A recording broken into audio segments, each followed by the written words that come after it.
Bonjour, bonsoir chers amis,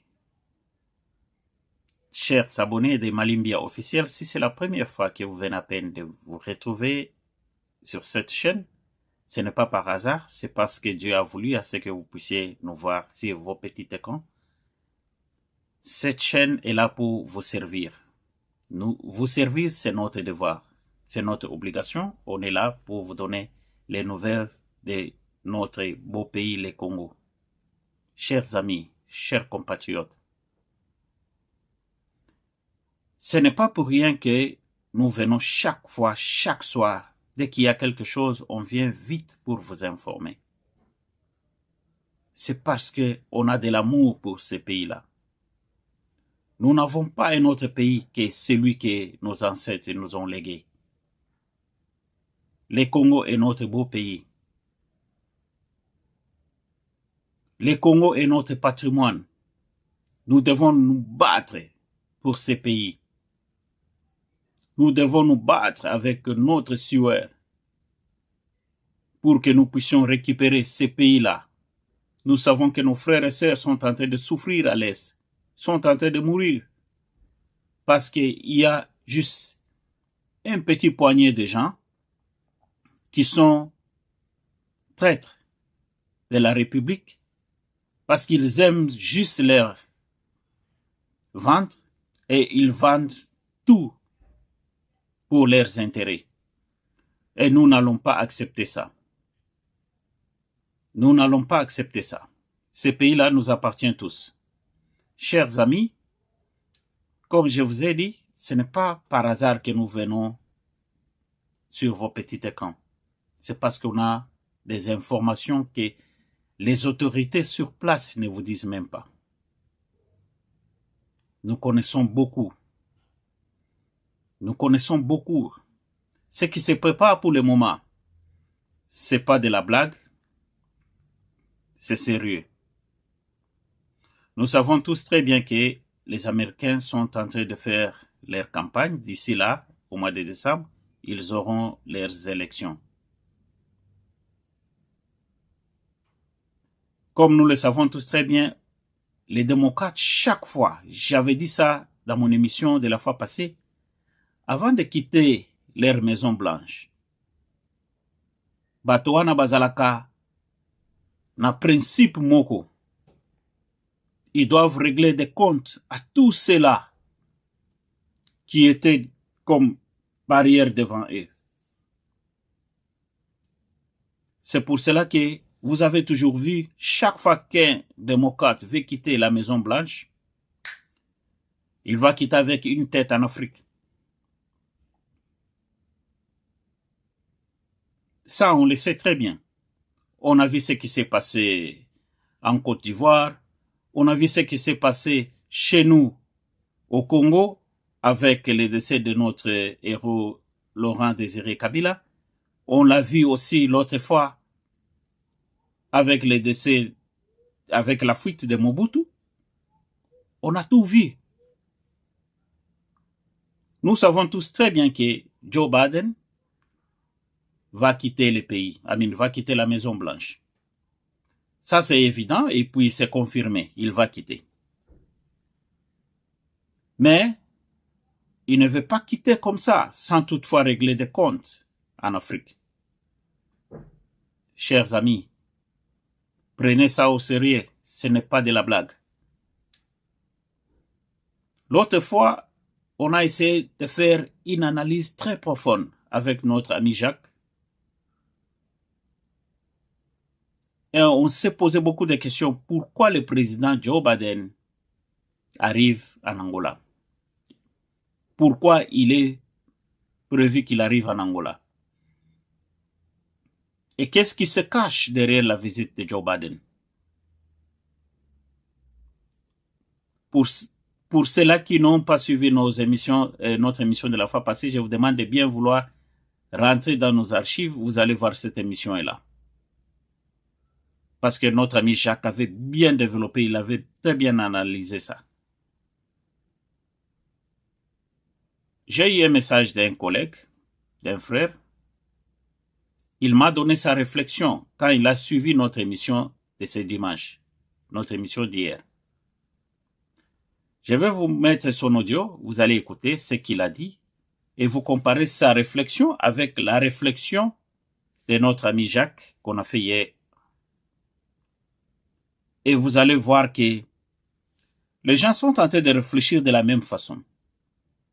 Et puis quand on parle comme ça, ce n'est pas que nous, parce que nous sommes ici ou là-bas, on n'est pas au pays, on ne sait pas ce qui se passe.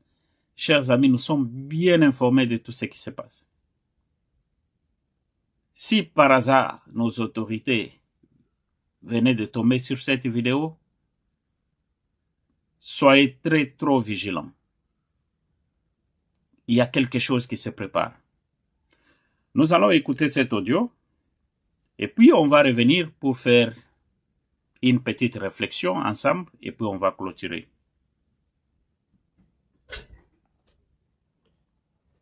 Bonjour à toutes et à tous les compatriotes de la République démocratique du Congo et les frères et sœurs africains en général. Quel est le plan, le tout dernier plan des politiciens américains qui sont au pouvoir aujourd'hui, qui vont être soit réélus ou battus aux élections de 2024 en novembre prochain? Ils tiennent à récupérer l'Afrique, mais surtout la République démocratique du Congo, qui tend à les échapper. Les Occidentaux ont tenté tous les coups d'État manqués, les assassinats manqués, vous les avez vus, tout au long du mandat du président de la République démocratique du Congo. Oui. Mais comme ces gens appliquent toujours leur charte de l'impérialisme, mais ils ont trompé, qu'ils ont arrêté ces choses, ils ont fait la charte de l'ONU qui montre la lutte contre la corruption, les inégalités, plus question d'agresser les autres, les pays, donc privilégier la paix dans tous les pays. Lorsqu'un pays membre de l'ONU est attaqué, on doit faire tout pour établir la paix. C'est des mensonges et des démagogies. Ils sont toujours dans leur logique de l'impérialisme. Vous pouvez lire cette charte à l'article 6, article 13 et article 22, 23. Tout pouvoir qui ne travaille pas pour eux doit être renversé ou fragilisé. On peut fragiliser l'économie pour pousser le peuple à se soulever contre toi. On peut vous assassiner. On peut aussi vous infiltrer ou détruire toutes les institutions du pays. Oui. Donner l'instabilité juste pour vous pousser à quitter le pouvoir. C'est ça l'impérialisme. Oui, tout à fait. Dans leur charte.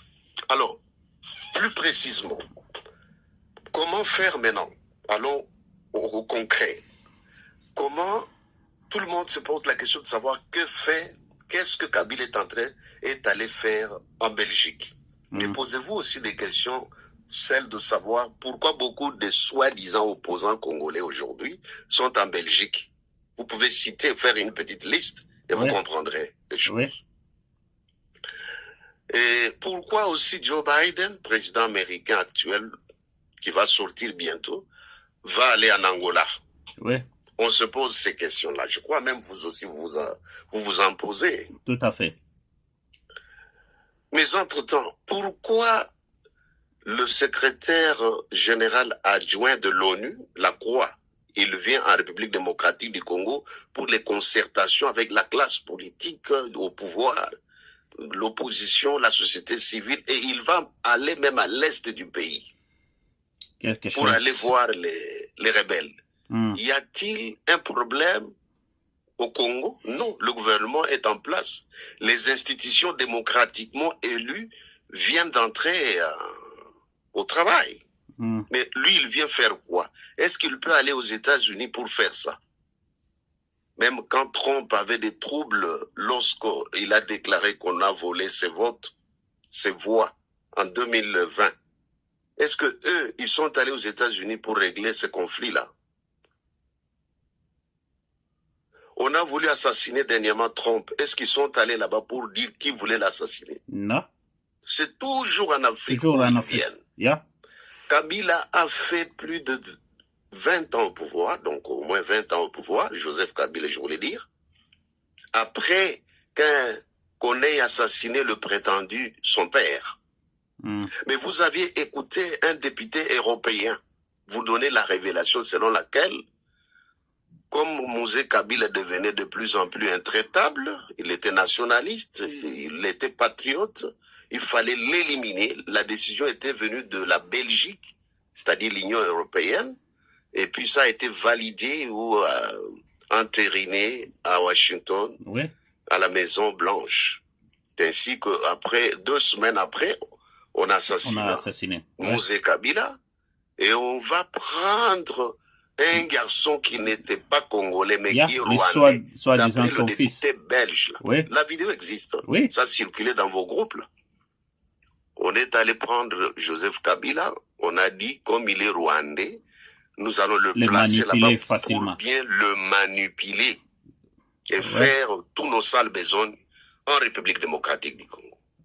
Depuis que ce député belge a dit ces choses, il n'y a eu aucun contradicteur, ni devant le Parlement belge du tribune où il avait parlé, ni dans les médias. Personne n'est passé pour dire le contraire. Parce qu'ils savent que c'est la vérité. Et je m'étonne que la presse congolaise, qui pouvait prendre des éléments comme ça, parce que depuis longtemps, on a toujours entendu parler Kabila c'était un Rwandais. Maintenant, le député belge, un blanc, qui n'a rien à voir avec la corruption congolaise, a déclaré ces choses. Il fallait qu'il y ait des débats autour de ça. Faire des recherches. Mais le débat dans la presse congolaise, dans plus de 1000 chaînes qui existent au Congo, plus de 1000 s'il vous plaît, il n'y a que Katumbi a dit, il n'y a que Mukwege a dit, il n'y a que Tshisekedi a dit, il n'y a que voilà on a dit, Mfayulu a dit, il n'y a que cherchons le dialogue pour partager les postes. C'est tout ce qui se passe dans les médias congolais. La presse occidentale accompagne les politiques occidentales dans leurs sales besoins. Ils changent leur journal, leurs journaux télévisés par rapport aux prises de position politiques de leurs leaders. Mais la presse congolaise ou africaine en général, eux, ils sont alliés aux presses étrangères au détriment de leur propre pays. Vraiment.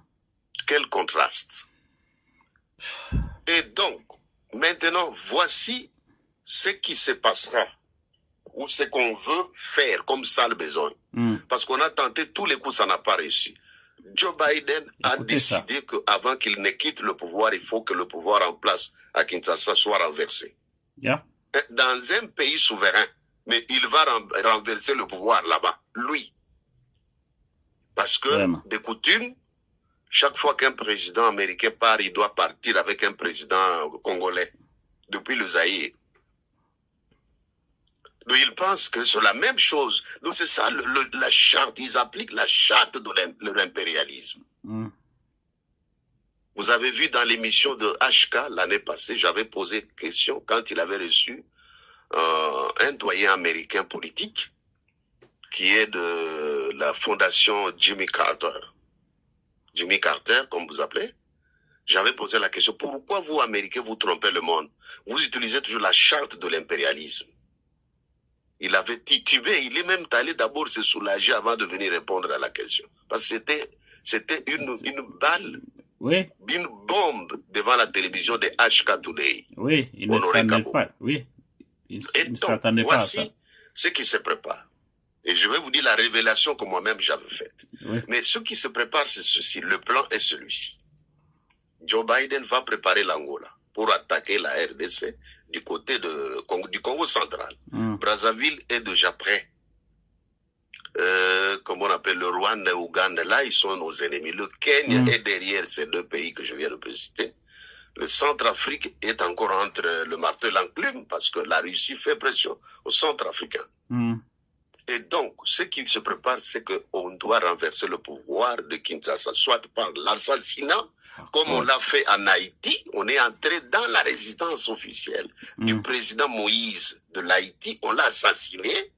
Et avant de l'assassiner, on avait corrompu sa femme et tous les politiques, c'est-à-dire le premier ministre et tous les politiques qui étaient comme de l'opposition, qui pensaient qu'après cet assassinat, Et on va leur accorder le pouvoir. Mais juste après l'assassinat, on n'a pas donné le pouvoir ni à sa femme, à qui on avait dit, tu seras la présidente de la transition, ni au premier ministre à qui on avait promis, ni aux autres opposants qui faisaient des bruits, qui cherchaient les dialogues. Donc, c'est le même mode opératoire que nous voyons ici en Haïti, qu'on veut appliquer en République démocratique du Congo. Oui.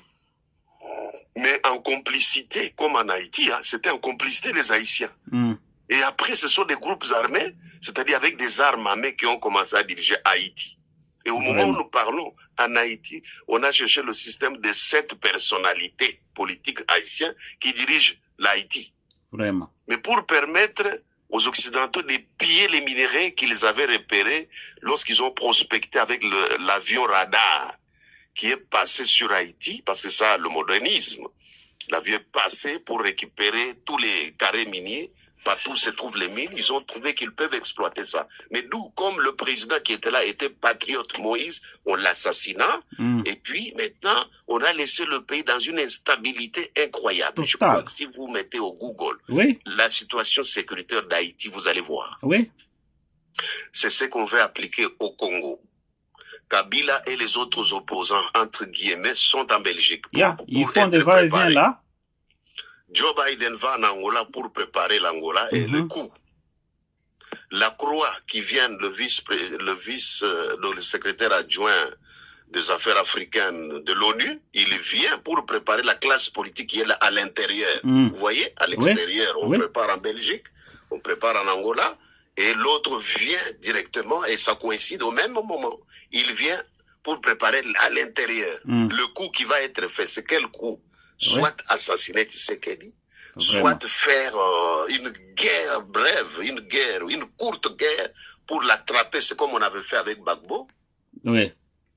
Parce qu'il va refuser le dialogue et on va dire c'est un dictateur ou quoi. Tout ça, c'est en réaction des accords qu'il a signés en Chine. Il fallait qu'il reste là seulement. Eux ne font rien, ils ne lui donnent rien, ils n'apportent rien comme solution, mais ils prolongent les dialogues. Entre-temps, ils sont en train d'armer les groupes armés. Il devient gênant. Il est déclaré comme autorité morale de l'AFC, de Nanga, et reçu en Belgique pour qu'il aille faire la restitution, parce qu'on lui avait donné 20 ans au pouvoir pour infiltrer la République démocratique Congo, tout consort, j'ai déjà dit ça. Rappelez-vous, frères et sœurs, que je vous avais dit il y a quelques mois, qu'on veut qu'avant les élections de novembre aux États-Unis, qu'on fasse quelque chose, parce que les démocrates, après le pouvoir, ils ne sauront pas continuer avec leur pillage à la partie est de la République démocratique du Congo. D'où il faut mettre déjà un pion qui sera avec eux, pourvu que même s'ils ne sont pas au pouvoir, ils vont continuer. Imaginez-vous qu'ici, la deuxième fois, on a tenté encore d'assassiner Donald Trump. Là-bas, on veut assassiner le président congolais. Vous ne comprenez pas, vous, Congolais. Pour terminer, je vais vous donner la révélation que j'avais faite il y a plus de 15 ans. Et j'avais cherché Joseph Kabila pour le lui dire. J'avais vu que je rentrais au Congo après plusieurs années. Et dès que je suis arrivé en République démocratique du Congo, j'ai vu que la population en train de pourchasser quelqu'un qui était dans une petite voiture qui avait la couleur de tenue militaire. Quand je demandais c'est qui, j'étais à Bandal en vision, on m'a dit que c'est Joseph Kabila. Moi, j'ai dit, il est toujours ici. Oui, il était là, lui, il est têtu, il a quitté le pouvoir, mais il ne voulait pas quitter les choses politiques congolaises. Voilà, maintenant la population a fait un soulèvement populaire pour l'arrêter. Mais il pouvait même prendre... Non, il a dit non, toutes les routes, toutes les frontières sont barrées parce qu'on doit l'arrêter. Et là, lui avait la voiture en train de circuler. La population pésime. Maintenant, la population s'est dit ceci. Laissons-le aller, suivons-le calmement. Laissons-le faire ses courses avec la voiture. Mais quand la voiture, le carburant va terminer. Il ne saura pas continuer avec la voiture. C'est là où nous allons le ramasser calmement et nous allons le décapiter, comme on a fait Samuel Doe au Libéria. Ça, c'est la population. C'était, frères et sœurs, le jour où j'arrivais au Congo, dans cette vision. Et Kabila maintenant n'avait pas moyen. Maintenant, je commençais à dire, mais il est idiot.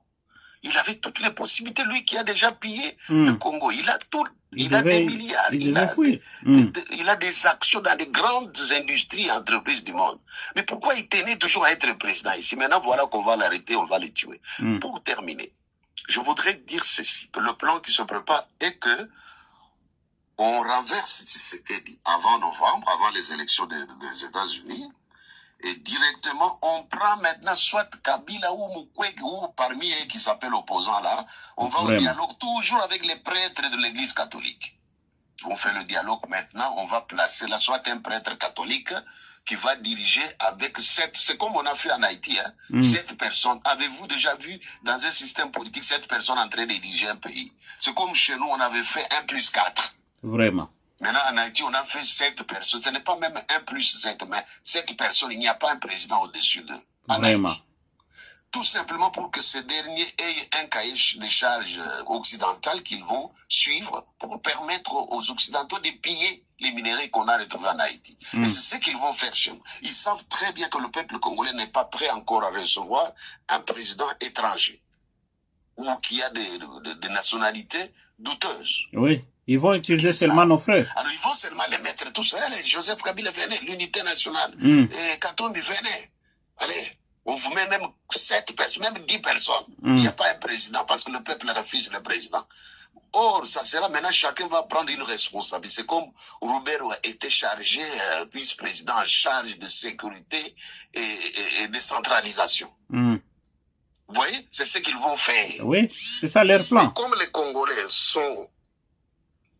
sont cupides, on va leur donner encore les postes des finances, les autres là. Et les autres là vont occuper les pour permettre encore que les rois. Vous avez suivi, hein? Pour permettre encore que les Rwandais viennent au Congo. C'est ce qu'ils veulent faire. Donc, bref, renverser Tshisekedi et refaire maintenant le dialogue comme en Sun City pour remettre les Rwandais pour dire qu'il y a la paix.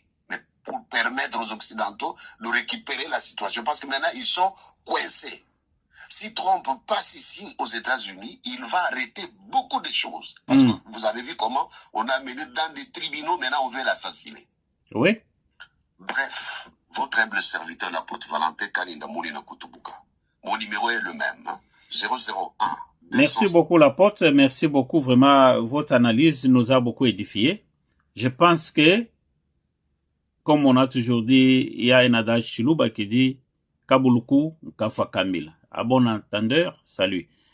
Mais notre ami Jacques aussi a fait une petite analyse que nous allons écouter. Jacques, est-ce que vous pouvez nous dire aussi que vous avez suivi notre apôtre, ce qu'il vient à peine de dire? Quelles sont vos impressions? Mon cher, tu sais, là où moi je pense que ce monsieur peut avoir raison, ou bien c'est un opportuniste seulement des circonstances.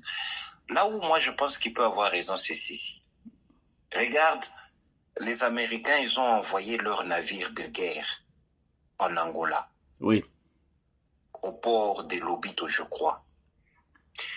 Une semaine après, la Russie et la Chine ont envoyé 2 navires de guerre à Pointe-Noire.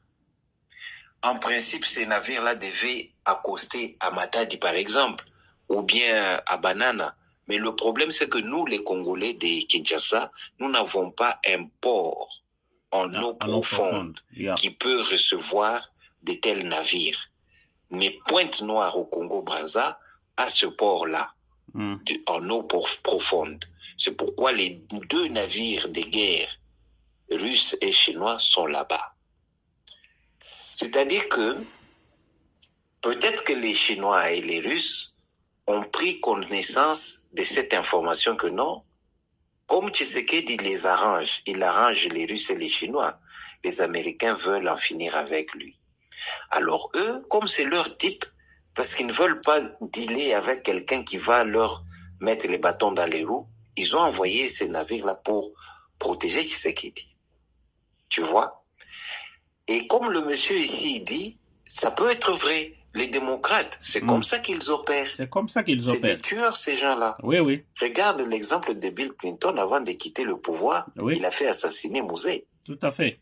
Donc, le fait que Tshisekedi a rejeté les Américains, parce que eux, ce qu'ils proposent, ça n'a pas des dettes. Le fait qu'il les a rejetés, qu'il est allé faire le deal avec la Chine, c'est ça qui a énervé les Américains. Mon cher, il y a ceci. Les Américains ont besoin de nos minéraux. Pour eux, la voie de sortie de nos minéraux, c'est quoi? C'est quitter le Katanga, passer par Dilolo et aller à Lobito. Comme c'était à l'époque coloniale. Tshisekedi a dit, papa, pourquoi est-ce que moi, mes minéraux ne peuvent pas carrément quitter le Katanga, aller avec le train jusqu'à Banana, et par là, vous prenez vos minéraux. Les Américains, ils ont refusé. Ils ont dit, bon, ça va, vous allez réhabiliter vos chemins de fer là au Congo, mais l'Angola aussi doit réhabiliter, comme ça, on aura 2 voies. Mais ils ne se sont pas mis d'accord. Qu'est-ce que Tshisekedi a fait? Il a écouté la proposition des Chinois et des Russes. Qu'est-ce que les Russes et les Chinois proposent? Ils proposent ceci. Non, non, nous, on vient, on fait le chemin de fer qui quitte le Katanga, qui entre, parce que c'est déjà jusqu'au Maniema. De Maniema, ça continue jusque dans le Kivu, et ça va joindre la route, la ligne de fer qui existe déjà, qu'on appelle Tazara. La ligne de Tazara, c'est la ligne de Tanzanie. Eux, ils sont sur leur ligne entre au Burundi, au Rwanda, jusqu'en Ouganda, Tanzanie, au Kenya. Maintenant, on va rejoindre ce chemin de fer-là pour que nos minéraux passent par Dar es Salaam ou Zanzibar. Dar es Salaam. Ok. Tu comprends un peu que c'est 2 choses différentes. C'est cette trahison-là où le fait que Félix aurait rejeté l'offre des Américains, c'est pour cela qu'ils sont frustrés. Ça froissé. Oui. S'ils veulent en finir avec lui, c'est par rapport à ces chemins de fer-là. Mais est-ce qu'ils vont réussir? Les Chinois et les Russes, là, ils vont pas accepter qu'on leur prenne leur poulain. Non, parce pas seulement ça, la population aussi est derrière le président. Il leur a dit, venez chez moi, on fait le business. Il paraît que les deux là, ils ont accepté de prendre 49% et le Congo prend 51%. Et ça, l'Amérique n'a pas bien digéré. Bon, est-ce que c'est vrai? Allons-y seulement. On va voir. On va voir.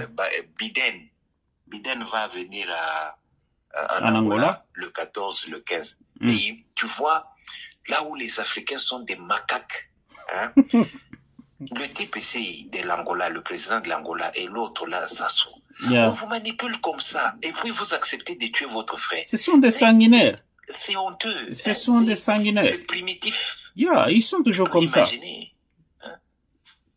Ils sont toujours comme ça, mon cher. En tout cas, merci beaucoup pour vos analyses. Je pense que nous avons tout dit. C'est à eux maintenant de nous écouter. Parce que des fois, on vient, on parle beaucoup, on se poumonne. Ils ne nous écoutent pas. Mais c'est par après qu'on vient nous donner raison. Chers amis, chers compatriotes, les pays-là nous appartiennent tous. Ce n'est pas parce que vous êtes au pouvoir pour le moment, vous êtes en train de gérer et vous devez être distrait. Ne soyons pas distraits. Et quand ils se préparent en coulisses comme ça, qu'est-ce qui se passe chez nous? Il y a les gens qui passent sur les réseaux sociaux pour s'insulter, pour s'injurier. Ils vont nous faire sortir quelque chose d'emblée là pour nous distraire. Et quand ils vont revenir par derrière, c'est pour donner leur coup. Chers compatriotes, nous sommes tous Congolais, nous sommes tous compatriotes, nous sommes tous Wazalendo. Luttons pour ces pays-là.